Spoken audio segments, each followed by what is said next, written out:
Welcome to Honeybee. Don't forget to like, subscribe, and hit the bell. Real stories of love, lies, and betrayal, where every truth stings. Let's begin. My name is Raymond. When my girlfriend asked me to have dinner with her parents, she said it really mattered to her. And when someone you care about asks for something like that, you show up. I figured it would just be a normal evening. Some polite chit-chat, a bit of awkward small talk, and that's it.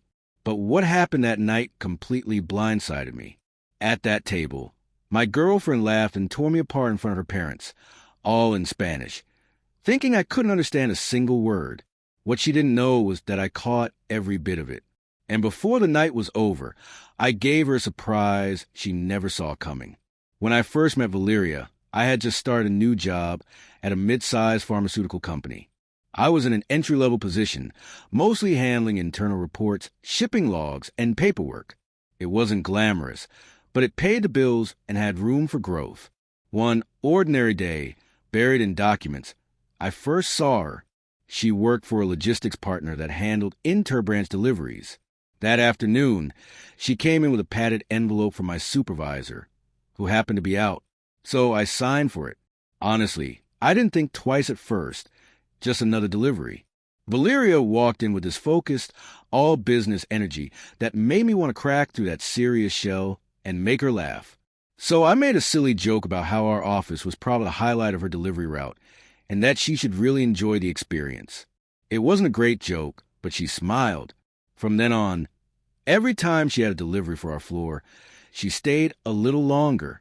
At first, it was just casual questions about work, then about me. Eventually, it was obvious she wasn't sticking around just for the packages. There was something warm and grounded about her, and it didn't take long for me to want to be part of whatever that was. I wasn't seeing anyone, no drama in my life, and for the first time in a while, someone genuinely interesting was standing right there in front of me. She seemed to like me too, so I didn't overthink it. One afternoon, as she was about to head out, I casually asked, "What's your plan for tonight?" I expected her to say she was hanging out with friends or something low-key, but instead she just smiled and said, "Sleep, just sleep." We both laughed, and it completely broke the ice. I thought, this is my chance. So I said, "I've got a better plan. There's a new place my friend recommended. Good food, quiet atmosphere. You'd like it." She paused for a moment, like she was deciding whether I was serious. Then she nodded and said, "All right." I took her number, and that night we found ourselves sitting across from each other at that restaurant. The place really was as good as I'd heard. Cozy, softly lit, not too loud. We talked for hours about music, food, and random little things that somehow felt important. That night ended in the best possible way. From there, we kept talking and calling. I realized quickly that I was falling for her. After a few more dates, I just asked her straight out, "Would you be my girlfriend?" She smiled and said yes. I walked out of that cafe feeling like I just won the lottery, and for a while, I truly believed I had. The first 3 years were good. Not some over-the-top fairy tale, but we understood each other. We took weekend trips, binge-watched dumb shows, stayed up late talking about everything and nothing. She got along with my friends, and I even grew to like her quirks. Sure, we had arguments now and then, but nothing that felt like it would break us. But after her younger sister got married, something changed. Valeria started bringing up marriage, joking at first, then more seriously. She talked about her parents' expectations, about how in her culture, it wasn't just about what we wanted, but about her family, who expected her to settle down. I understood. I respected it. Her family was traditional, and that pressure wasn't easy. But I wasn't ready to propose yet. Not because I didn't love her, but because I had promised myself I wouldn't walk into marriage still financially scrambling. I was close to a big promotion I'd worked hard for, one that would finally give me the income to support the kind of wedding she'd always dreamed about. So I asked her to wait a little longer. She said she understood, but things shifted after that. She started taking forever to respond to my calls and sometimes ignored my texts altogether. It felt like she was running on autopilot, like she was halfway out the door emotionally. I tried to talk to her about it, but she brushed it off.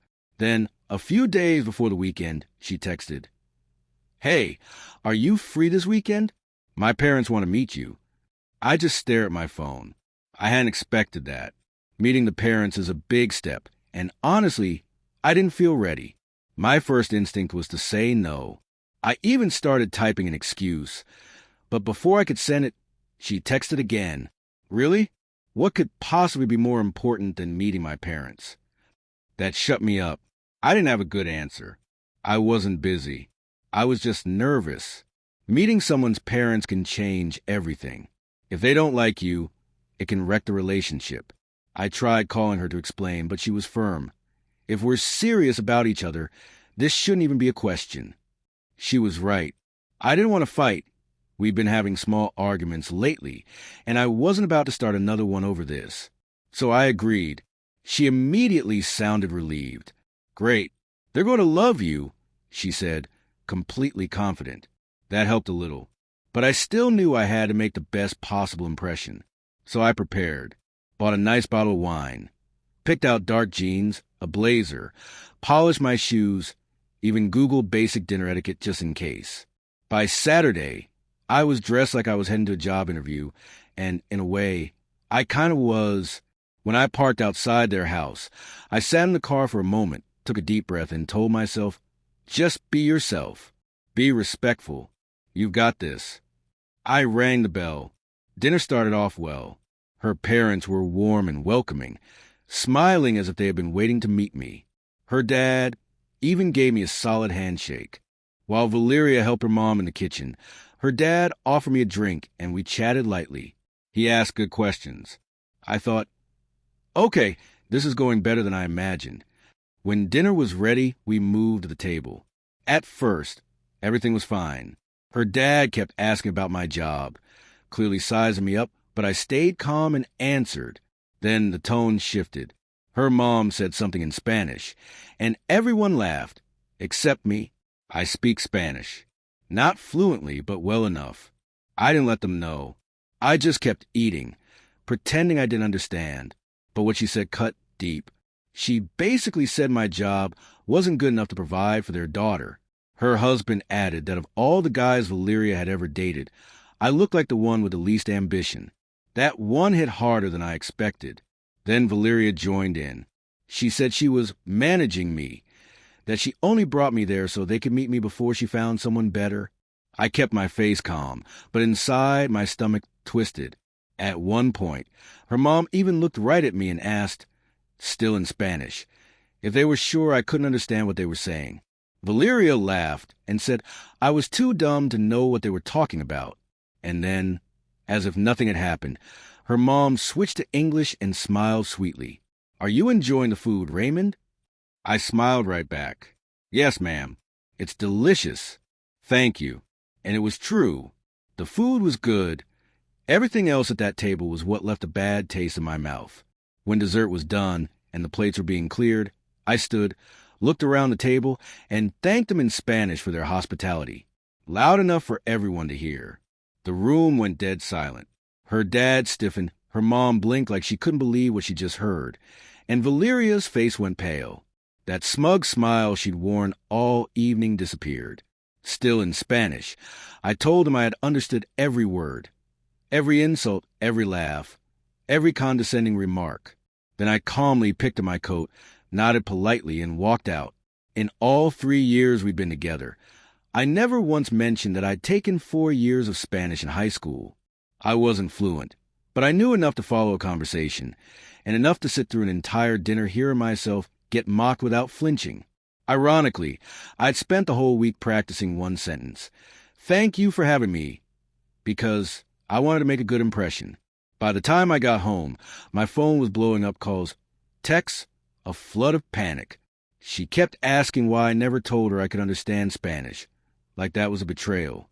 Not the insults, not the laughter, not the way she sat there, letting her parents tear me down. I stared at my screen for a moment, then put my phone face down on the counter. I didn't block her. I didn't reply. I just let the silence speak for me. The next morning, I stayed quiet. No calls, no texts.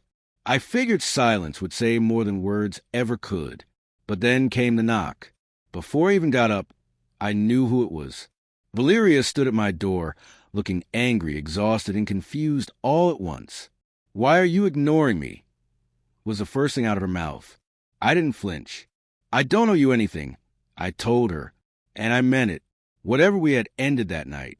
She tried to wave it off as a joke, said I was overreacting, that she didn't mean any of it, but it didn't matter if she meant it or not. Some things you don't say about someone you claim to love. Some lines you don't cross. And the way she laughed that night, that wasn't innocent. That was comfortable disrespect. When she tried to step inside, I stopped her. "You're not welcome here," I said flatly. She froze, shocked. Maybe she thought I'd argue. Maybe she thought I'd cave. Instead, I shut the door, locked it. The texts and calls started coming almost immediately. First begging to talk, then accusing me of overreacting, then guilt trips, insults, blame. I watched them pile up until it was just noise. Then I blocked her everywhere, not out of anger, but to finally breathe. Walking away wasn't easy. It hurt. We had good moments, and part of me wished it could have been different. But after that dinner, after seeing who she really was when she thought I couldn't understand her, I couldn't pretend anymore. Respect is a line you can't uncross. And once it's gone, it's gone. So I ended it. The days after were heavy. I wondered if I missed signs, if I could have changed something. But the truth is, sometimes people wear masks, so well, you don't see the cracks until it's too late. I had to stop blaming myself and start moving forward. So I did. I poured myself into work, focused on my goals, read books I've been putting off, reconnected with old friends. I didn't rush to fill the space she left. I wanted to sit with it, understand it, and grow from it. I'm not completely healed yet. Healing takes time, but I'm getting there. And what keeps me steady is knowing that I stood up for myself with dignity. One day, I'll meet someone who truly sees me and doesn't play games. Until then, I'm okay being alone. More than okay. I'm learning who I am without anyone else's noise drowning me out. If there's one lesson I've taken from all of this, it's that self-respect is non-negotiable. No matter how much you love someone, you have to love yourself more. That dinner may have ended my relationship, but also started something better. A life that's mine, honest and peaceful. Thank you for listening.